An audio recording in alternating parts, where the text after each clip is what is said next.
There are no laws that would allow for divorce in the Philippines in effect. What you've seen in the news is that the Philippines, which has a structure very similar to the United States, they have a Senate. Now, the House presented to the Senate a bill to allow for divorce. The House passed it. They handed it off to the Senate. They did what's called a first reading and vote, but it has to pass a second reading and vote. And that happened. Well, then the next legislative step is it goes to the president where he can veto it, kick it back to the Senate, and then the only way the Senate can push it through without a presidential veto is they have a majority vote.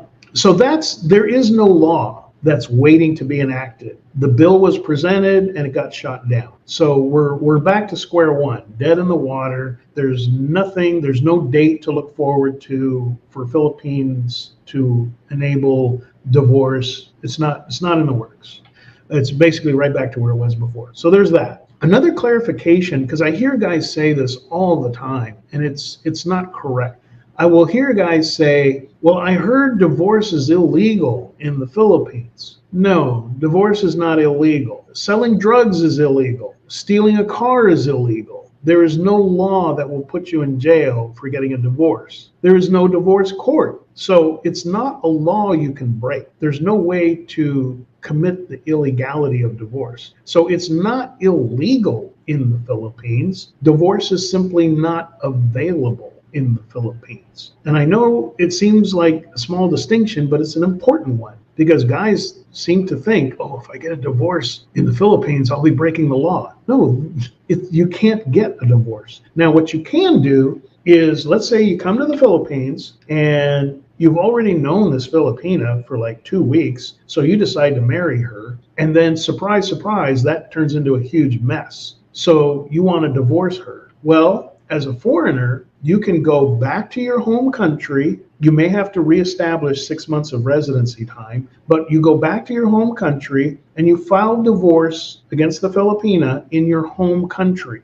Usually you win this by default, unless she's going to fly all the way to your country to contest it. So what happens is you file for the divorce with the Filipina in your home country. You get a divorce decree. You now take that divorce decree with you back to the Philippines and you register it in Manila. There's a judicial process where a judge looks at it, says, yep, that's a legit divorce, and he stamps it. It gets filed into the vital statistics records. Now you are divorced from her and she's divorced from you. She's available to get married. Because even though Philippines does not grant divorces, Philippines recognizes divorces from other countries the same way they recognize marriages from other countries. So if you met a Filipina who was working in Dubai and you got married in Dubai, you register that marriage in the Philippines and Philippines recognizes that in the Philippines. So that's how that works. Here's another interesting little tidbit a lot of people don't seem to be aware of.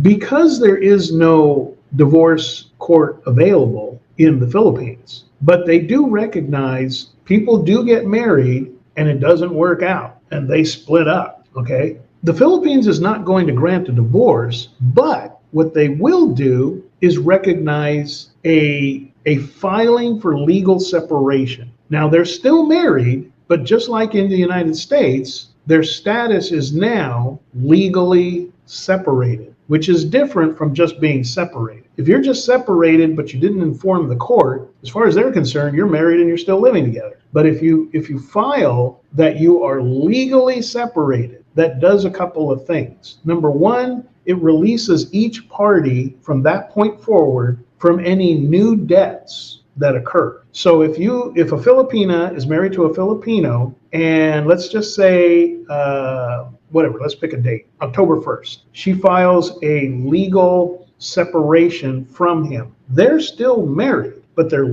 filed as legally separated. If after that filing, he runs off and runs up a bunch of credit debt, gets a business loan, and defaults on it, he alone is responsible for that. It's no longer a communal debt the way it would have been if they were a married couple without legal separation. So there's that.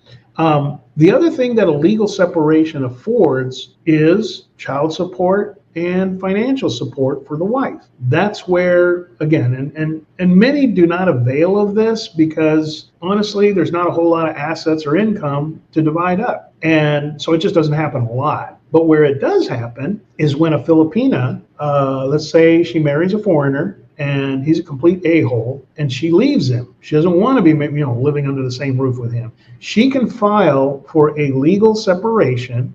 They're not divorced because he didn't go back to his country. He doesn't want to. He doesn't want to hassle it. So she's still paper married, what I call paper married. But she files for the legal separation. Now she can go to court, and he has to appear or lose by default. And she can tell the court, well, we're legally separated. We have these babies. I have, needs for living expenses. I want the court to establish how much he needs to start paying me in support. Also, there's a division of assets. So if the two of them started a business and he keeps it, well, let's say a resto bar or something, she's entitled to a portion of the net profits from that business. And that all gets settled in court. Okay. Now, that's pretty much how it is. I mean, you can go ahead and go to ChatGPT. You can go to Google. It'll tell you the same thing. There's Filipino attorneys that talk about, the efficacy of a legal separation. Now, here's an interesting use of legal separation that I learned back in Dumaguete. I was in a relationship for much of the time in Dumaguete, but I was also single for other periods of time in Dumaguete. I was between relationships. I was not looking for anybody. I was just sort of dating here and there. So I met this Filipina, a wonderful woman, 49 years old. A lot of people think I don't date older women. I do, or I did. Anyways, 49 years old, wonderful, great conversation and other things. And, great looking. I'll just leave it at that. She had, she always had owned a little small house, but it needed a lot of renovation. And then next thing you know, she's telling me, oh, I'm getting married. So she married this Australian guy. And what happened was it didn't work out. I mean, I don't even think they were married a year. I won't go into the details, but basically it didn't work out. But he had already bought her a nice property that had a nice big home and then like 2 rentals on the same property. So it was a money generating piece of land. And it was, well fenced, and it was a nice property. I really liked it. And so now that he didn't want to bother with getting a divorce. So she's telling me, what she did was the two of them filed for a legal separation. And in that legal separation, she had full control and ownership of the property and any income derived from that property. He basically got nothing. I don't know that he fought for anything, but he basically, So it was kind of like, thanks for playing kind of a thing. So what happened was in that legal separation, and this is the interesting part, there was a clause there that stated they mutually agreed that during this ongoing legal separation, which could last forever, he would never sue, or he would never bring charges against her for dating other men. So he agreed, he waived his right in this legal separation to ever charge her with adultery charges for being with other men. And she agreed likewise. She would never file adultery charges against him for being, intimately involved with another woman. So they had this mutual understanding, this détente. And that's how things worked for them. And so a lot of people don't know about this. You can make this agreement through an attorney and file it and everything. So when her and I were together, she was paper married, but with a legal separation stating that basically they mutually agreed neither one would press charges against the other for having a new relationship. So that's kind of a workaround through the legal separation. If you're now, meanwhile, she couldn't get married. She couldn't get married again. She would have to get that divorce decree from him. She's never going to get it in the Philippines. Well, until the law changes.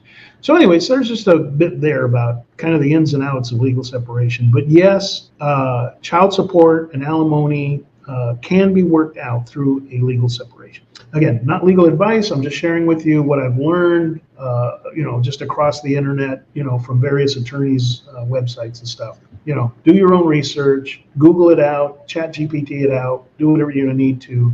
Again, I'm not an attorney. I've just seen them on TV.